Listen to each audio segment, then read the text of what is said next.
This is freedom. This is freedom to create and to do and to build and as artists, as individuals. Look, you're overreacting. Even if you were developing this for freaks like us, and I doubt you are, nobody wants to buy a computer. Nobody. How does somebody know what they want if they've never even seen it? You may know him as Elder Arnold Cunningham if you've been lucky enough to get tickets to the Broadway hit The Book of Mormon, but actor Josh Gad is taking the world by storm on the big screen as well. He is featured in the movie The Internship, which premieres this week in Los Angeles and stars as the very eccentric Steve Wozniak alongside Ashton Kutcher in the forthcoming movie Jobs, about Apple founder Steve Jobs. Let's start, Josh, with your current role in The Internship, which stars Vince Vaughn. Owen Wilson is a couple of middle-aged struggling salesmen trying to get a no-pay internship at Google. You play Andrew, a dude sort of lost in the world between his headphones. What's Andrew's purpose in the film? Well, my character's name in the film is actually Headphones. That's his nickname that everybody calls him. Right. And he acts as sort of like this mentor figure to Vince Vaughn's character. I like to call him like a Jewish Yoda. And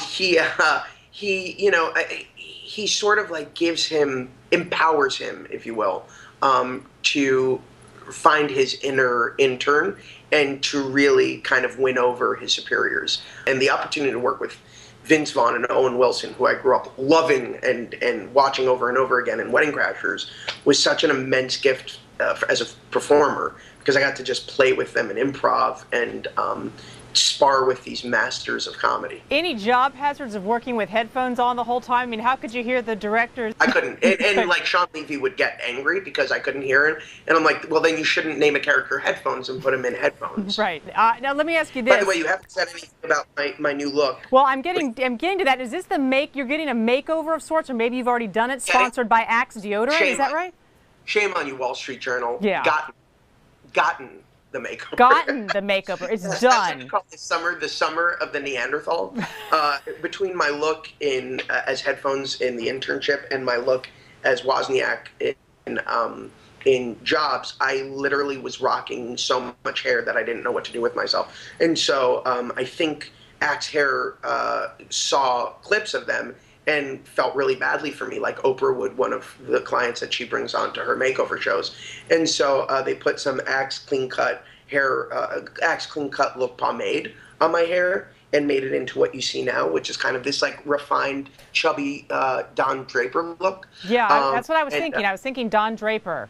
Yeah, so they teamed up with me for the premiere tonight, and so I'm rocking this amazing new do, which I'm really proud of. But here's the thing, Josh, you couldn't have played Steve Wozniak, which you do. You play the Apple co-founder Steve Wozniak in Jobs if you had looked like this now. Now, that premiered at Sundance this year. You play opposite Ashton Kutcher as Steve Jobs. You've actually received a little bit of criticism, early criticism from Wozniak himself, who said that the personalities as portrayed in some of the scene he watched were not quite accurate, and I'm curious as to sort of how that feels to you as someone, you know, who obviously did a lot of research for this role. What's your reaction to that? It must be a little bit hard to hear that.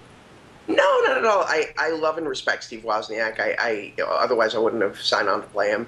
I would hope that my performance would be judged by an entirety of the film as opposed to a 20-second clip about what clothes I was wearing and whether or not they were accurate to the day that he wore those clothes. And unfortunately, Steve is involved with a competing Jobs film, so I didn't have an opportunity to interview him like I would have wanted to and kind of set the record straight. So my research was based on everything that I could base it on, and I think that if he sees the film in its entirety, he'll see that it's a loving portrait and that he really is portrayed as somebody who was incredibly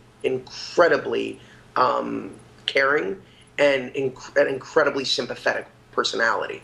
And I think that to a certain extent he was taken advantage of, and to a certain extent his legacy is one that should be celebrated, and that was what I was hoping to achieve with what I did, and I think that is what's achieved in the final product. And you've now played so many diverse roles, from comedy to drama, Josh. Last question, if you could write any role for yourself, any role, what would that be? Oh, if I could write any role for myself, I would write myself into the sequel to Avatar, just Okay. because I would love to see the residuals on it. And I would probably play like one of the avatars that didn't watch his weight on the journey over.